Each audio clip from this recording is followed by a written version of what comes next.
ఈ తరం అమ్మాయిలందరికీ నేను చెప్పేది ఏంటి అంటే, మీ ప్రేమను చూపించడానికి ఎవరి ముందు మీ బట్టలు విప్పకండి. మీరు డేట్‌కి వెళ్ళండి కాదంటం లేదు. కానీ రాత్రంతా వాళ్ళతో నిద్రించకండి.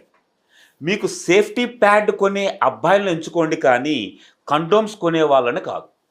మిమ్మల్ని హోటల్‌కి తీసుకువెళ్ళే వాళ్ళని కాదు మీరు ఎంచుకోవాల్సింది. వాళ్ళ ఇంటికి తీసుకెళ్ళి వాళ్ళ అమ్మా నాన్నని పరిచయం చేసే అబ్బాయిలని మీరు ఎంచుకోండి. మీ మానసిక బాధల్ని అడిగి మరీ తెలుసుకునే అబ్బాయిలను కోరుకోండి. అంతేకాని మీ న్యూడ్ ఫోటోలను అడిగే వాళ్ళని కాదు.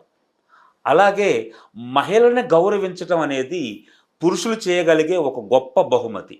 అలాంటి బహుమతులు ఇచ్చే వాళ్ళనే మీరు ప్రేమించండి, ఎంచుకోండి. అంతేకాని దయచేసి వాళ్ళేదో చేస్తున్నారు, ఇది మోడ్రను, ఈ రోజుల్లో అలాంటి పట్టింపులేమీ లెవ్వు అని డేట్‌కు వెళ్ళి మీ